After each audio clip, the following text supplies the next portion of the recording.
Lord Buddha टीव्हीच्या माध्यमातून धम्म प्रबोधन यात्रेनिमित्त गुरुपौर्णिमा आषाढी पौर्णिमा वर्षावास प्रारंभ होत असून दिनांक 29/7/2026 रोजी चिखली तालुक्यातील भालगाव या गावातील लोकुत्तरा महाबोधी विहाराचे बनतेजी आदरणीय भिक्खू बी राहुलो यांची मुलाखत बुलढाणा जिल्हा प्रतिनिधी महेंद्र मेंढे यांनी घेतली। यावेळी वर्षावासानिमित्त बनतेजी यांनी जनतेस एक चांगला संदेश दिलाय। आम्ही बुलढाणा जिल्ह्यातील चिखली तालुक्यातील लकुत्तर शाखा भालगाव या विहारामध्ये उपस्थित आहे। आमच्यासोबत भंतीजी आहे। भंतीजी आपल्याला एक प्रश्न आहे की या वर्षावासाच्या 3 महिन्यामध्ये उपासक नेमके रात्री जेवतात की काय? उपासक रात्री जेवतात। हा जो वर्षवास कालावधी आहे आपण पाहत असताना वर्षवास फक्त हा भंतेजींसाठी असते, जे भिक्खू आहेत। मुळात ज्या वेळेला आपण पाहतो जे सर्वप्रथम प्रव्रज्य होते ते म्हणजे सामनेराचे होते आणि त्यानंतर ती प्रवज्य घेतल्याच्या नंतर उपसंपदा विधी होते त्या सामनेराची। ज्या कोण्या सामनेराची उपसंपदा विधी झाली त्यानंतर तो भिक्षू होते, म्हणजे भिक्खू संघाचा तो एक सदस्य होते। हा जो वर्षवास कालावधी आहे हा फक्त ज्यांची उपसंपदा झालेली आहे त्यांच्यासाठीच फक्त हा वर्षवास असते। जे मुळात ज्यांच्या अंगावरती जरी काशाय वस्त्र असलं पण जर का ते सामनेर असले त्यांच्यासाठी सुद्धा हा वर्षवास नाही आहे। मग जर का समजा सामनेरासाठीच नाही आहे तर त्या ठिकाणी जो वर्षवास असते हा उपासकांचा पण नाही आहे। पण मात्र भिक्षूंच्या बाबतीत जर का तुम्ही विचारत असाल की भंतेजींनी ते भोजन करावं का नाही रात्रीच्या वेळेला, तर भंतेजीसाठी जे हे नियम आहेत, हे विनय आहेत, हे 12ही महिने समान असतात। त्यामध्ये कुठल्याच प्रकारचा बदल होत नाही। वर्षवासाच्या कालावधीमध्ये असू द्या किंवा अन्य कालावधीमध्ये असू द्या, फक्त वर्षवासाच्या कालावधीमध्ये फक्त तेवढंच की भंतेजींनी 3 महिन्याच्या कालावधीसाठी एका विहारामध्ये राहावं, एका ठिकाणी राहावं। जसं की या पावसामध्ये आपण पाहतो त्यावेळेच्या काळामध्ये चारिका करणे, लांब लांब प्रवास करणे, अशा या पावसाच्या वेळेला नदीला पूर आला तर अशा वेळेला भिक्षू वाहून जायचे किंवा रस्त्यानं चालत असताना आता जसे रस्ते आहेत आपल्याकडे तशा प्रकारचे त्यावेळेला नव्हते, शेतातून प्रवास करणं पाहिजे। तर अशा वेळेला पाऊस पडल्याच्या नंतर जे काही कीटक बाहेर निघायचे ते चावायचे किंवा चिवराची तेवढी हे नव्हती, चिवर नव्हते मोठ्या प्रमाणामध्ये।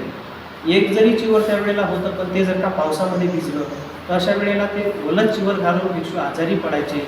या कारणाला अनुसरूनच भगवान गौतम बुद्धांनी हा वर्षवास किंवा हा नियम तथागत भगवान गौतम बुद्धांनी भिक्खू संघाला सांगितलेला आहे। मग फक्त हा जो नियम आहे फक्त जे उपसंपदित भिक्षू आहेत त्यांच्यासाठीच आहे। जे मात्र भिक्खूंचे जे नियम असतात, विनय आहेत, ते 12ही महिने समान असतात। फक्त हा विषय जर का सोडला तर 3 महिन्याचा हा कालावधी, पण याच्यामध्ये पण नियम तेच आहेत। हे जे नियम आहेत जे भोजनाच्या विषयी हे 12ही महिने असतात। संध्याकाळी जे विकाल भोजन असते ते भिक्षूंनी किंवा सामनेरांनी करू नये। पण मात्र उपासकांच्या बाबतीमध्ये जर आपण पाहिलं तर जे लोक पंचशिलेचं पालन करतात त्यांच्यासाठी काही हरकत नाही। पण मात्र जे उपासक उपासिका या वर्षवासाच्या कालावधीमध्ये किंवा उपवासाच्या दिनी म्हणजे अष्टशिलेचं ज्या वेळेला ते ग्रहण करतात, ते शील घेतात, तर अशा वेळेला त्यांना सुद्धा म्हणजे फक्त एकच नाही त्याच्यामध्ये, जसा उपवास जसा बोलतो आपण तर उपवास नाही, त्याला उपवासक म्हणतात। मग त्यावेळेला फक्त संध्याकाळचं भोजनच नाही तर 8 नियमाचं पालन करावं लागतं। फक्त भोजन म्हणून नाही तर 8 नियमाचं, जसं पंचशील म्हणजे 5 नियम, अष्टशील म्हणजे 8 नियम। जो कोणी व्यक्ती या 8 नियमाचं पालन करेल त्यालाच उपोषक म्हणतात। सर्वप्रथम ज्या वेळेला बोधिज्ञान प्राप्त झाले ते बुद्ध होते, त्यानंतर धम्मही त्यांनी सांगितला। पण मात्र ज्या वेळेला या 5 लोकांना प्रवज्जित केलं त्यावेळेला भिक्खू संघाची निर्मिती केली। त्यानंतर आपल्याला हे 3 रतन पाहायला मिळते। या पौर्णिमेच्या रोजीच जे तथागत भगवान गौतम बुद्धांनी भिक्खू संघाची निर्मिती केली असता आजच्या रोजपासूनच वर्षवासाची सुरुवात होते। या वर्षवास कालावधीमध्ये तथागत भगवान गौतम बुद्धांनी जे विनय सांगितलेले आहेत त्या विनयाला अनुसरूनच भंतेजी किंवा भिक्खू संघ आपल्या परिसरातील किंवा ज्या विहाराला आपल्याला राहण्याची इच्छा आहे त्या ठिकाणी सर्व काही व्यवस्था होऊ शकते। अशा विहाराला भंतेजी राहून 3 महिन्याच्या या कालावधीमध्ये अधिष्ठानपूर्वक ते राहतात। या वर्षवास कालावधीमध्ये जसं भगवान गौतम बुद्ध सांगतात की चरत भिक्खवे चारिकं बहुजन हिताय बहुजन सुखाय, हा जो उपदेश आहे मनुष्य आणि देवतांच्या कल्याणासाठी भिक्षूंनो जो मी तुम्हाला दुःखातून मुक्त होण्याचा मार्ग सांगितलेला आहे, धम्म सांगितलेला आहे, या धम्माचा तुम्ही प्रचार आणि प्रसार करावा.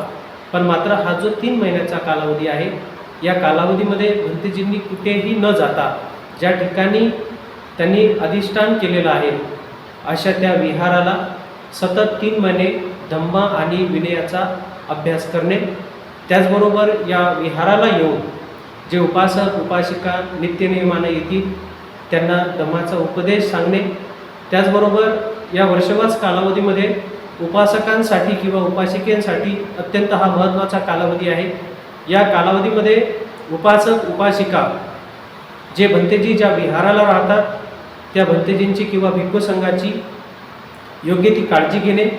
जसे 4 गोष्टी 4 प्रत्यय त्याला म्हणतात ते अत्यंत महत्त्वाचे आहेत, ज्यामध्ये सर्वप्रथम त्या भंतेजींचं किंवा भिक्खू संघाचं भोजन आहे, त्यांच्या चिवराची व्यवस्था आहे, त्याचबरोबर ते ज्या ठिकाणी राहतात त्यांच्या आसनाची व्यवस्था, निवासाची व्यवस्था करणे. त्याचबरोबर जर का या कालावधीमध्ये भंतेजी आजारी पडले तर त्यांच्या औषध पाण्याची व्यवस्था करणे. हे उपासक उपासिकांचं कर्तव्य तथागत भगवान गौतम बुद्धांनी सांगितलेलं आहे.